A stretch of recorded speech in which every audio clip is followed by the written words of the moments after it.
आत्मचर्चा जो कि हमारे ज़िंदगी को बदलने में बहुत महत्वपूर्ण भूमिका निभाती है। तो क्या आप सीखना चाहते हैं कि आत्मचर्चा तैयार कैसे की जाती है?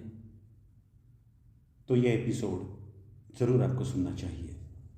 हमारी बेहतरीन किताब क्या कहे जब स्वयं से बात करें, जो कि हिंदी अनुवाद है, international best seller what to say when you talk to yourself, जिसके लेखक हैं शेडहर स्टटर PhD। तो आइए हम आत्मचर्चा तैयार करना सीखते हैं। अध्याय 22। आत्मचर्चा के प्रयोग का अभ्यास आरंभ करने का सबसे अच्छा तरीका अपने लिए नई आत्मचर्चा तैयार करना है।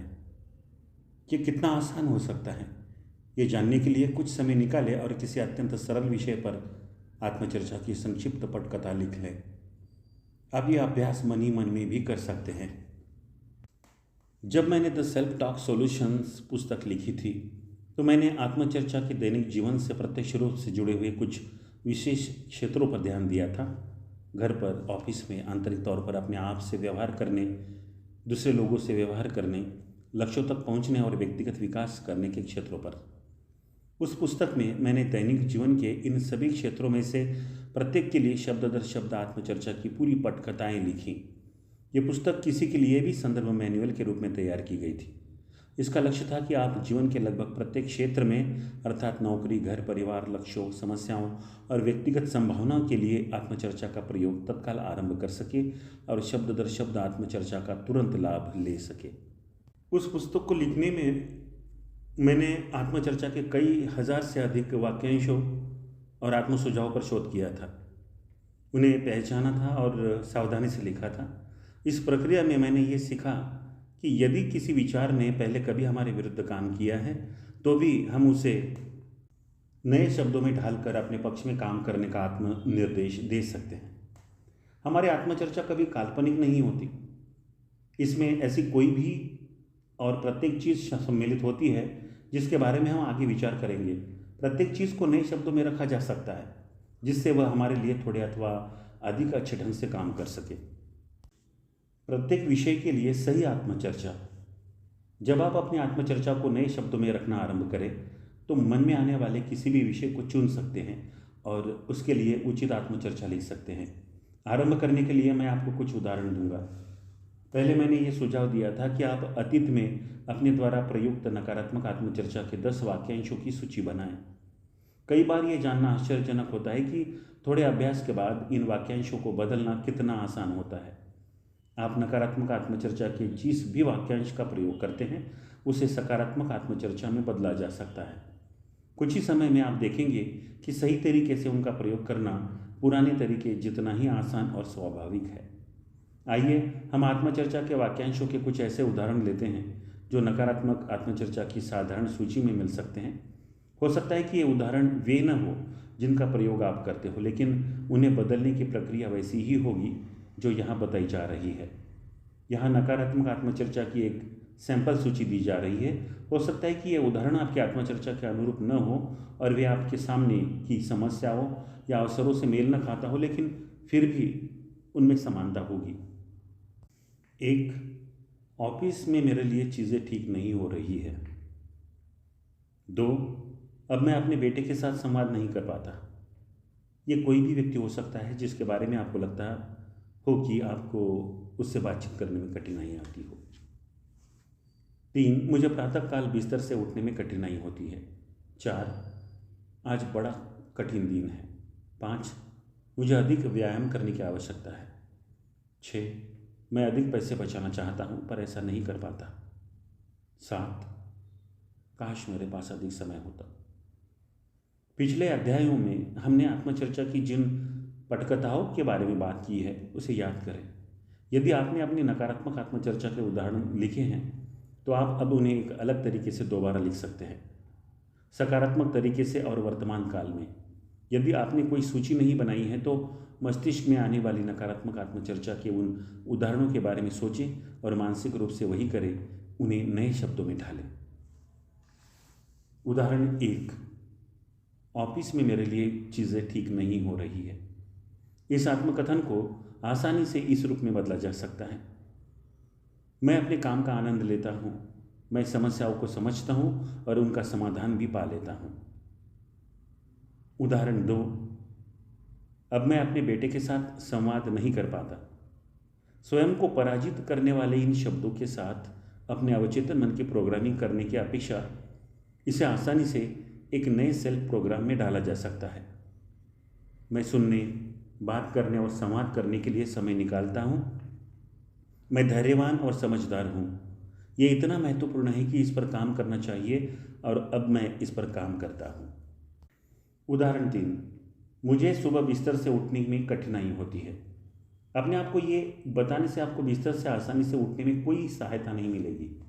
जब भी विचार आए तो प्रत्येक बार शब्दों को बदल कर इस प्रकार कर दे, सुबह बिस्तर से उठना मेरे लिए आसान है।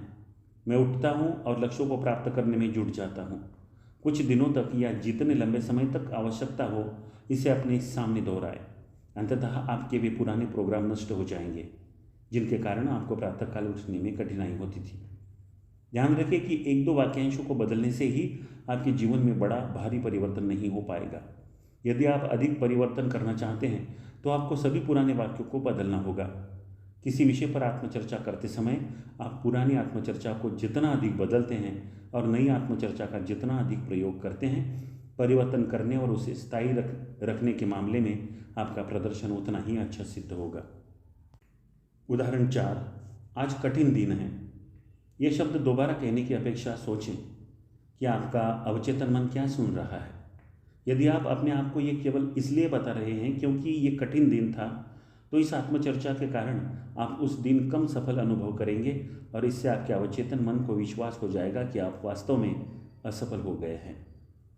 आप असफल हो गए हैं ये संकेत अपने अवचेतन तक पहुंचाने वाली किसी भी बात को दोहराने से उसे केवल ये विश्वास होगा कि उसे असफलता का पैटर्न बनाना चाहिए। आपको ये नाटक करने की आवश्यकता नहीं है कि वह दिन अद्भुत रहा था। अपने आप को ये विश्वास दिलाने की आवश्यकता भी नहीं है कि वह दिन तबाही का था।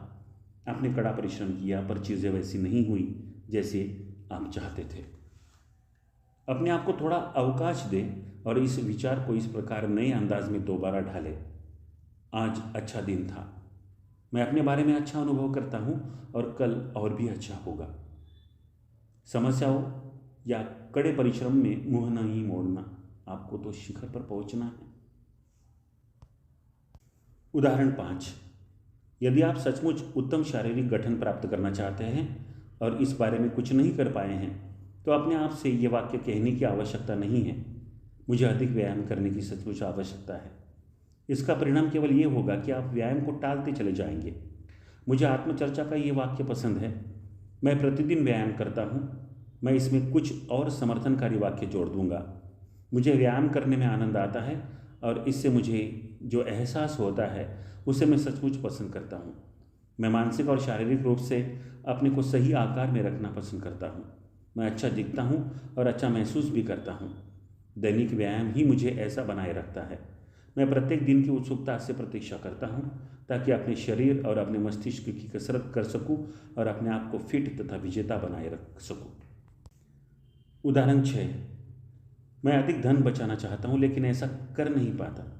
इस प्रकार की धन संबंधी आत्मचर्चा का प्रयोग हम में से कई लोग करते हैं। इससे ज़रा भी सहायता नहीं मिलती। इससे इसका ठीक उल्टा होता है। इससे आर्थिक असुरक्षा उत्पन्न होती है। हम उतनी ही आसानी से अपने आप को दिवालिया करने, काम चलाने या आगे निकलने के लिए अपनी प्रोग्रामिंग कर सकते हैं।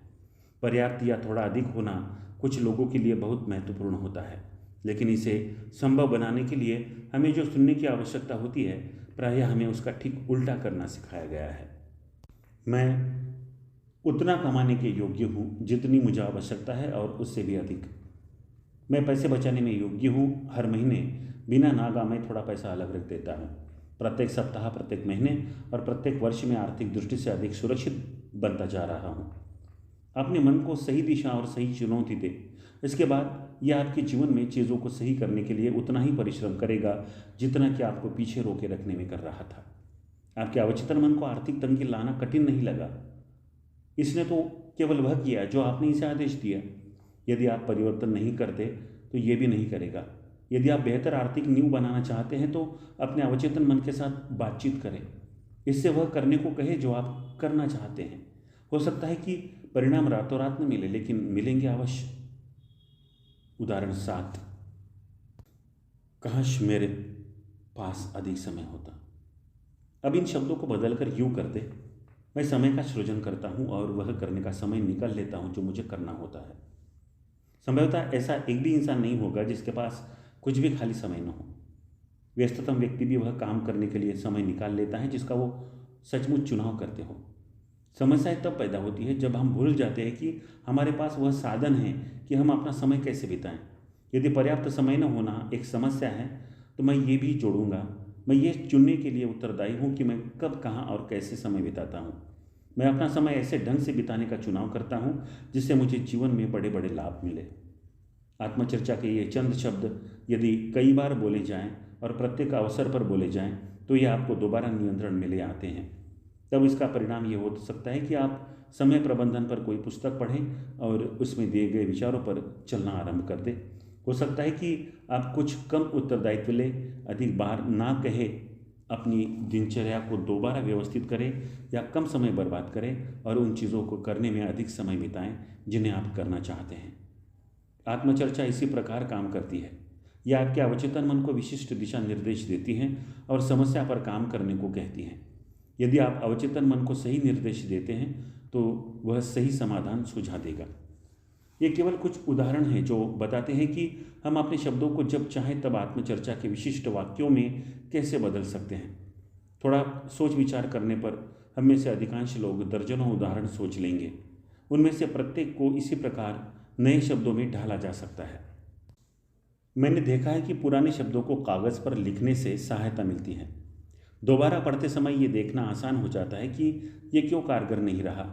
यदि आपके पास समस्या या अवसर का कोई क्षेत्र है जिस पर आप काम करना पसंद करते हैं तो इसे लिखने का प्रयास करें। पुराने शब्दों का प्रयोग करें और बताएं कि क्या गलत है और आप क्या करना पसंद करेंगे। फिर प्रत्येक विचार और प्रत्येक वाक्य की ओर देखें। आपने इस बारे में अतीत में अपने आप से क्या कहा है। आप अतीत में अपने आप को जो शब्द दे रहे थे, यदि वे शंका या नकारात्मक स्वीकृति के थे तो उन्हें एक एक करके उलट दें, बदल दें। जब आप नकारात्मक प्रकार के आत्मचर्चा के शब्द बदलकर नई आत्मचर्चा बनाते हैं तो सही शब्द रखना महत्वपूर्ण हो जाता है। आगे दी गई जांच सूची से आपको ये जांच करने में सहायता मिलेगी। इसमें बताया गया है कि आपको क्या करना चाहिए और क्या नहीं करना चाहिए। आत्मचर्चा की जांच सूची। 1. क्या आपकी आत्मचर्चा वर्तमान काल में है? अपनी आत्मचर्चा को सदा वर्तमान काल में ही व्यक्त करें। मैं हूँ, यह है आदि। यह अध्याय संख्या 20 में बताई गई परिस्थितिजन्य आत्मचर्चा को छोड़कर अन्य सब प्रकार के आत्मचर्चा के लिए उचित है। आत्मचर्चा के अन्य सभी रूपों में आप अवचेतन मन के लिए जो चित्र बना रहे हैं वह उतना ही सजीव होना चाहिए मानो आप पहले ही अपने उद्देश्य को प्राप्त कर चुके हों। 2. क्या यह विशिष्ट है? विशिष्ट रहे। विस्तृत विवरण बताएं। समस्या या लक्ष्य के प्रत्येक संभावित पहलू को शब्द प्रदान करें। अस्पष्ट निर्देशों से अस्पष्ट परिणाम मिलते हैं। आप जितने अधिक विशिष्ट होते हैं अपने आप को उतने ही विशिष्ट निर्देश भी देंगे। 3. क्या ये अवांछित साइड इफेक्ट्स उत्पन्न किए बिना काम करती है? हमेशा ऐसे आत्मचर्चा बनाएं जो आपको स्वस्थ और लाभकारी ढंग से उद्देश्य प्राप्त करने की दिशा बताएं। मुझे एक महिला की आप बीती याद है जिसने मुझे बताया था कि वह 35 पाउंड वजन कम करने के लिए कुछ भी करने को तैयार है। उसका ये ढंग कारगर रहा। वह एक बीमारी का शिकार हो गई, अस्पताल में भर्ती रही और उसका वजन कम हो गया। अपने आप को ये बताना अच्छा रहता है कि आपको अपने लक्ष्य तक पहुंचने से कोई चीज़ रोक नहीं सकेगी, चाहे वह जो भी हो, लेकिन अतिरिक्त प्रोग्रामिंग के कुछ शब्द जोड़ना अच्छा ही रहता है ताकि आपके अवचेतन मन को पता चल जाए कि आप उस लक्ष्य तक सुरक्षित और अच्छे ढंग से पहुंच सकेंगे। आपका अवचेतन मन लक्ष्य प्राप्त करने वाला एक शक्तिशाली यंत्र है। यदि इसकी प्रोग्रामिंग सही की जाए तो ये प्रत्येक आवश्यक काम करेगा जिससे आपको अपने लक्ष्य प्राप्त करने में सहायता मिले। जब तक आप इसे ये नहीं बताते कि क्या करना है तब तक ये सही गलत के अंतर को नहीं जानता। अंततः ये सुनिश्चित करें कि आप अपने आप को जो शब्द देते हैं वे अवचेतन मन से इस प्रकार काम पूरा करने को कहें जो सभी संबंधित लोगों के लिए स्वस्थ एवं लाभकारी हो। 4. क्या इसका प्रयोग करना आसान है? अच्छी आत्मचर्चा सरल होती है। इसे याद करना और आवश्यकता के समय इसका प्रयोग करना आसान होना चाहिए। यदि यह आसान नहीं है तो आप इसका प्रयोग नहीं करेंगे। सरल शब्दों का प्रयोग करें जो स्पष्ट चित्र बनाते हों। 5. क्या यह व्यावहारिक है? इसका अर्थ ये नहीं है कि आप सपने देखने और उन्हें वास्तविकता में बदलने के लिए आत्मचर्चा का प्रयोग नहीं कर सकते, किंतु जो सपने आप अपने लिए देखते हैं उनकी जड़ें ठोस जमीन पर टिकी होनी चाहिए। यदि आप असंभव को प्राप्त करने के लिए अपनी प्रोग्रामिंग करते हैं तो इससे कुंठा और असफलता ही उत्पन्न होगी। अपनी सीमाओं को धकेलें, अपनी सर्वोच्च अपेक्षाओं की ओर हाथ बढ़ाएं और अपने आप से कहें कि आप सर्वश्रेष्ठ को प्राप्त कर सकते हैं। आपने जो सोचा था कि आप प्राप्त कर सकते हैं, आप उससे भी आगे जा सकते हैं और आपको जाना भी चाहिए। लेकिन अपने आप से चमत्कारों की मांग न करें जब तक कि आप ये न सीख लें कि दैनिक समस्याओं को कैसे सुलझाना है और कुछ आसानी से प्राप्त लक्ष्यों तक कैसे पहुंचना है। यदि आप सचमुच अच्छे बन जाते हैं तो बाद में इन चमत्कारों के लिए पर्याप्त समय रहेगा। 6. क्या ये व्यक्तिगत एवं वास्तविक है? जब आत्मचर्चा कर रहे हो तो बातचीत करें, इधर उधर की न हाँकें। पुरानी आत्मचर्चा को नई में बदलने का एक प्रमुख कारण अपने आप को तथ्यों से निपटने का एक बेहतर ढंग देना है। आप कहाँ थे और कहाँ जा रहे हैं? आप इस समय कौन हैं और सचमुच क्या बनना चाहते हैं? अतीत में जिन अवरोधों ने आपको रोका था उन्हें दोबारा खड़े होने से रोकने का एकमात्र ढंग उनके बारे में ईमानदार होना है। उन्हें उस रूप में देखें जिसे कि वे है या थे। इस समय अपनी स्थिति देखें और इस बात पर ध्यान दें कि आप कैसे बनना पसंद करेंगे। 7. क्या आपकी आत्मचर्चा आपसे पर्याप्त मांग करती है? हम में से प्रत्येक के लिए अपने पैर जमीन पर टिका कर रखना जितना महत्वपूर्ण होता है उतना ही महत्वपूर्ण अपने आप से उस सर्वश्रेष्ठ की आशा करना भी है जो हम दे सकते हैं। आपकी आत्मचर्चा आपको प्रेरित करे, आप चुनौती का सामना करें, बाधाओं को पार करें और विजेता बने। अवचेतन मन विजय और पराजय के अंतर को नहीं जानता। यह तो उन विचारों आवेगों पर काम करता है जो हम इसे देते हैं। इसलिए हम कम को स्वीकार करने की अपेक्षा जीवन में विजेता बन सकते हैं। अतः ये सुनिश्चित करें कि आपकी आत्मचर्चा आपसे सर्वश्रेष्ठ की मांग करे। चाहे हमारा लक्ष्य किसी दैनिक समस्या से जूझने जितना सरल हो या जीवन की दिशा में महत्वपूर्ण परिवर्तन करने जितना बड़ा हो, ऐसा कोई कारण नहीं कि हम अपने भीतर की सबसे बड़ी संभावनाओं से कम को स्वीकार करें।